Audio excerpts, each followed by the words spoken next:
Ang kwento ay nagsisimula sa ating mahirap at gutom na pangunahing karakter na si Ryuma, na kung saan ito ay itinaboy mula sa isang restaurant dahil sa pagnanakaw ng pagkain. Sa malapit ay may isang lalaki na hinahangaan ng ilang tao bilang isang legendary swordsman na sinasabing kasama ng hari. Ang kanyang pangalan ay Shirano at siya ay binati ng isang waitress na dati niyang kakilala. Nanood ang ating batang bida na si Ryuma, desperado na magkaroon ng makakain sa kanyang gutom na tiyan, at ilang sandali pa ay nagpapasalamat siya sa waitress na nagbigay sa kanya ng kanyang unang pagkain sa loob ng 5 araw. Bilang isang noble na swordsman, isang taos-pusong tao si Ryuma at nagsumpa siyang babayaran ang waitress na may pangalang Flare, kahit pa ito ay magiging kapalit ng kanyang buhay at sa sandaling iyon, hinagip ni Shirano ang espada ni Ryuma gamit ang kanyang sariling espada. Pinigilan ni Ryuma si Shirano at humingi ito ng paumanhin sa hindi sadyang pagsagi nito sa kanyang espada, ngunit ipinaliwanag ni Ryuma na ang espada ay buhay para sa isang swordsman. Si Shirano bilang isang swordsman ay tiyak na alam ang kahulugan nito, at hindi sapat ang isang paumanhin dahil ang pagtama sa espada ng iba ay katumbas ng paghamon sa isang duelo. Inutusan ni Ryuma si Shirano na kunin ang kanyang espada at sinimulan ang kanilang laban, ngunit mabilis na naiilagan ito ni Shirano na nagresulta sa pagputol ni Ryuma sa isang estatwa, subalit sa kabila nito ay natuwa si Shirano sa kanyang pagganap. Agad itong bumawi at nagulat ang lahat. Ngunit huminto ito bago pa nito matapos ang buhay ni Ryuma at nagangkin ng tagumpay si Shirano, ngunit hindi pa dito nakontento si Ryuma dahil sa tingin niya hindi pa natatapos ang laban hanggat hindi isa sa kanila ang nasa hukay. Ipinapaliwanag niya na ang mga swordsman ay naglalaban hanggang sa kamatayan at hinihiling na harapin siya ni Shirano, at sa sandaling iyon sinabi ni Flare sa kanya na itigil ito at ginawa ito ni Ryuma, dahil hindi niya maaring tanggihan ang hiling ng taong nagpakain sa kanya. May mga nakakita sa paligid na namangha sa atake ni Ryuma dahil natagpuan nitong malubha ang pagputol sa estatwa na gawa sa matigas na bronze. Pagkatapos nito ay sinasabihan si Ryuma tungkol sa isang nakakatakot na atake na naganap 7 taon na ang nakakaraan. Isang maliit na baryo sa mga bundok ang inatake ng isang dragon na biglang nagpakita at sinunog ang buong baryo. Ang munting baryo ay nasa paligid ng mga bundok kaya't hindi makatakas ang mga mahihirap na mamamayan at walang makakapasok sa baryo para iligtas sila. Nagdulot ito ng takot sa buong mundo at ipinapaalala kung gaano nakakatakot ang mga dragon. Inakala ng lahat na nawalan ng buhay ang buong baryo subalit isang araw, isang solong swordsman ang lumabas mula sa mga abo. Kasama niya ang isang bata at ipinaliwanag niya na halos mawala nito ang kanyang buhay. Ngunit kinakailangan niya na iligtas ang bata at dito na pumasok si Shirano at sikat na siya bilang isang swordsman bago ito naganap, ngunit naging sikat pa siya nang tanging siya lang ang humarap sa naglalagablab na apoy, nilalabanan ang dragon at niligtas ang bata. Nagulat si Ryuma nang malaman niyang si Flare ang bata na iyon, ipinaalam ng bartender na sinasabi na si Shirano ay pangalawang pinakamahusay na swordsman na kaalyado ng hari, at ang hari naman ay ang pinakamahusay na swordsman sa buong mundo. Ngunit si Ryuma ay ambisyoso at nagnanais na talunin ang hari balang araw, ngunit mahirap ito dahil walang nakakaalam kung sino ito o kung ano ang itsura nito at pagkatapos kumain, masaya si Ryuma ngunit napansin niyang muling nasagi ang kanyang espada. Pinahinto niya ang lalaking may kakaiba ang hitsura na parang Joker, ngunit namutla ang lahat nang makita nilang may saksak ito at nagtataka ang lalaking kakaiba ang hitsura kung bakit ginawa ni Ryuma ang ganong bagay. Ngunit sinabi ni Ryuma na hindi niya ito ginawa.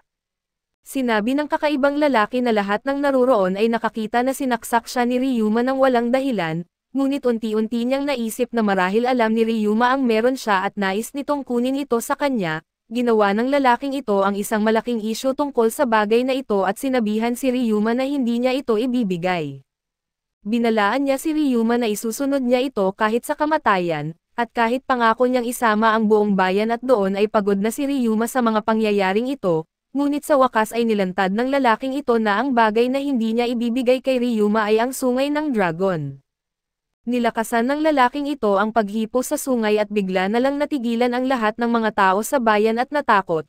Ninakaw ang sungay ng dragon maraming taon na ang nakakaraan at ito ay may kakayahan na tawagin ang mga dragon.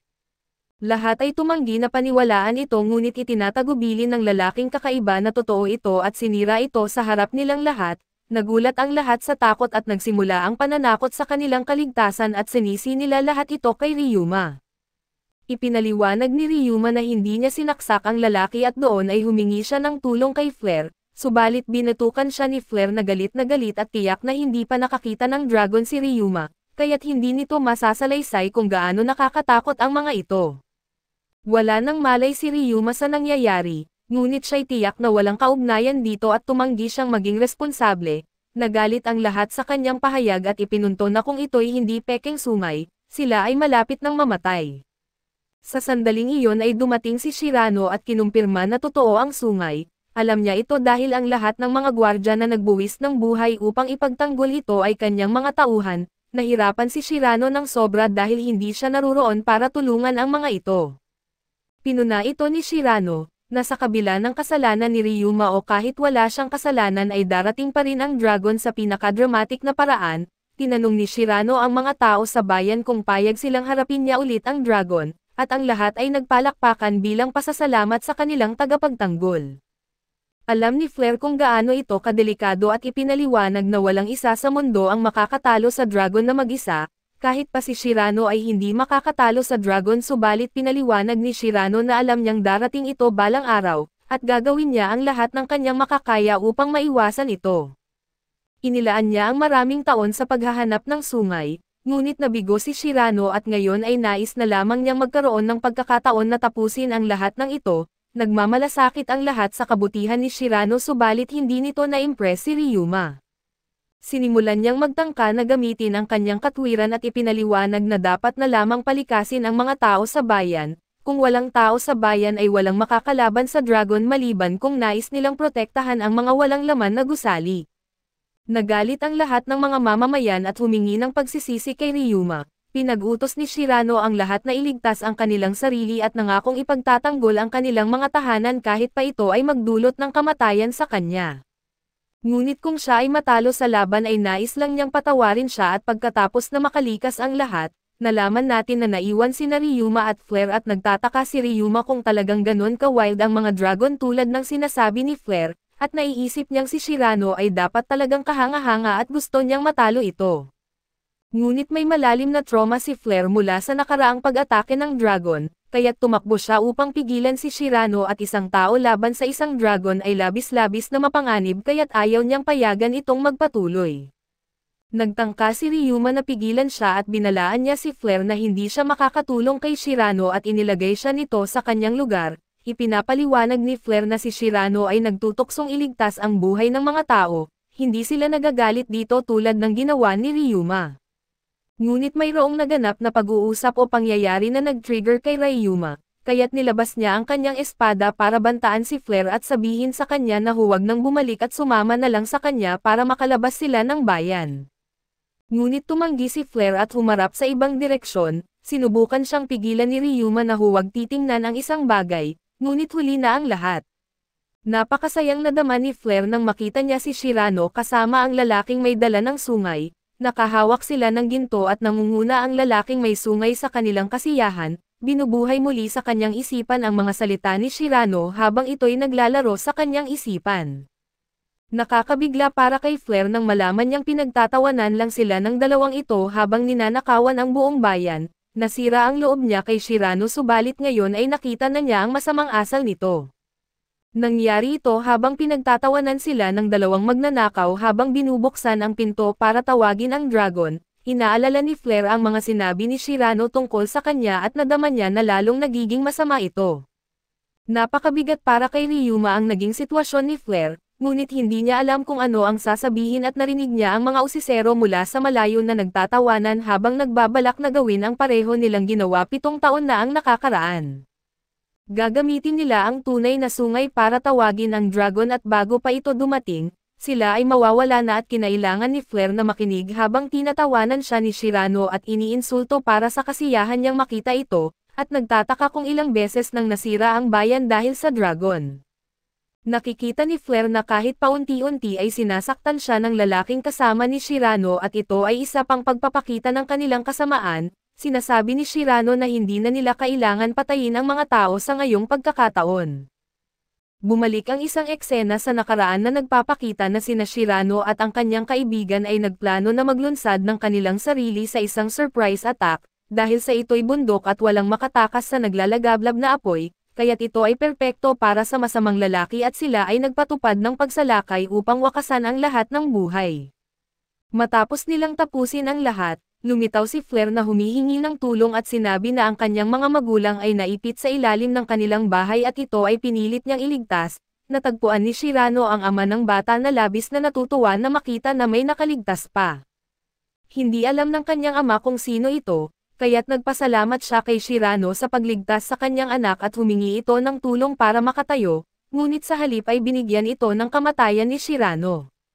Matagumpay na nakakuha ng maraming yaman ang mga masasamang kasama ni Shirano, subalit hindi ito sapat para sa kanya at nais niyang magkaroon ng kasikatan. Pinagsabihan niya ang kanyang kasama na pumunta na muna habang siya ang magpapanggap na bayani na nagligtas sa babaeng si Flare. Si Flare ay labis na nagalit na makita ang nangyari, at hindi maipaliwanag ng mga lalaki kung ano ang gagawin niya kung malaman niyang ang taong pinagkakatiwalaan niya ay ang nagwasak sa kanyang bayan at pumatay pa sa kanyang mga magulang.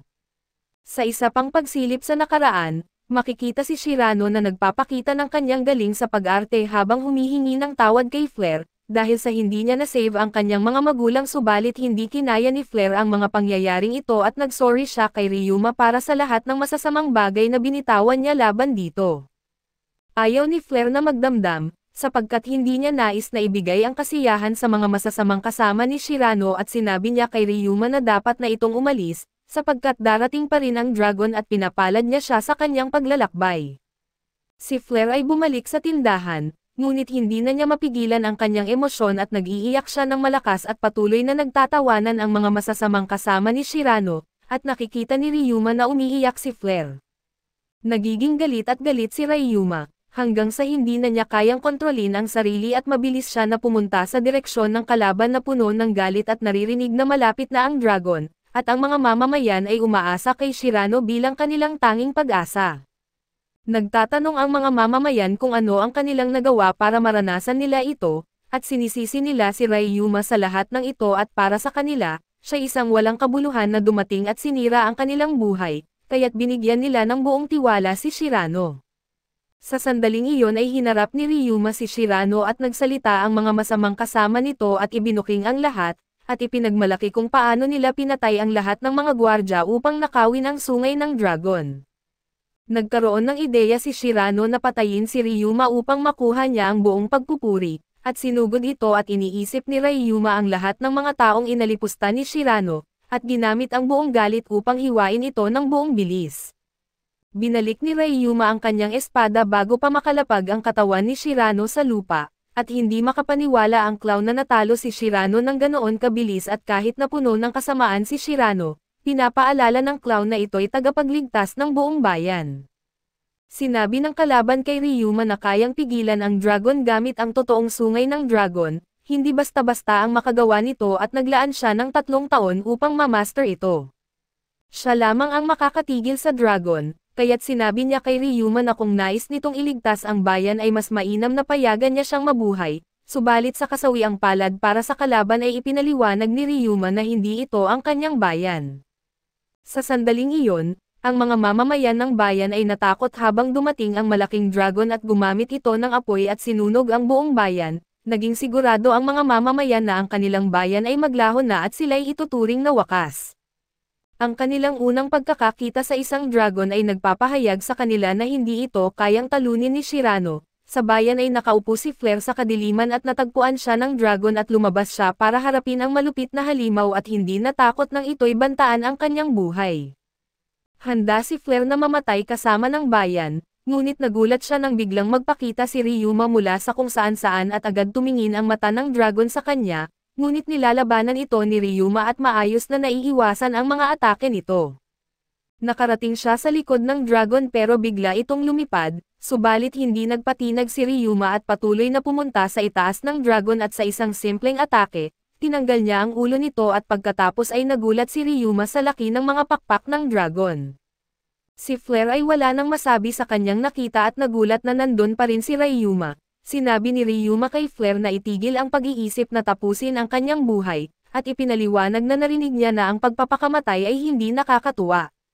Hindi makapaniwala si Flare sa kanyang lakas at gusto malaman kung sino siya. Gusto rin niya malaman kung bakit nilabanan ni Ryuma ang dragon at inilagay ang kanyang buhay sa panganib para sa isang bayan na hindi naman niya tinitirhan. Ipinaliwanag ni Ryuma na inaasahan na niya ito at nangako siyang mabayaran ang kanyang utang kahit pa ito ay magdulot ng kanyang kamatayan. Ngayon sa pagsusuri niya ay 2 beses niyang nilabanan ang panganib para kay Flare, kaya't may utang na loob na ito sa kanya. Gusto lang niyang makakuha ng libreng pagkain sa susunod at ipinangako ni Flare na hindi niya ito makakalimutan. Pagkatapos ay natutunan ng lahat ng mga mamamayan ang katotohanan at nagtataka kung ang misteryosong samurai na iyon ay ang tunay na tagapagtanggol. Sa sandaling iyon ay naalala ng bartender ang pangalang Ryuma the King. Ito ay ang pangalan na ibinibigay sa isang tao ng mga taong kanyang niligtas at bagamat siya'y tinatawag na hari, wala sa tingin ni Ryuma na siya ang tinutukoy ng mga alamat na ito. Sa hinaharap, makikita natin na si Ryuma ay pinagdaanan ang maraming mga pagsubok at nahulog niya ang kanyang espada. Ito'y nakuha ng isang misteryosong lalaki na may berdeng buhok na maraming espada at napakalaking kawalan sa oryentasyon. Sinabi ng misteryosong lalaki kay Ryuma na siya ay tunay na swordsman sa isip at katawan. Tinanggap niya na si Ryuma ay nagdaramdam ng hiya at nais niyang makilala si Ryuma noong siya'y buhay pa. Masaya siyang tanggapin ang espada ni Ryuma. Ngunit nais lang niyang ituring na parang hindi nangyari ang kanilang laban at kinulit niya na sana ay okay ito kay Ryuma, ang tinatawag niyang samurai mula sa Wano at nakita natin ang isang huling pagsilip natin kay Ryuma. Subalit dito muna matatapos ang ating recap. Salamat sa inyong panonood hanggang sa muli.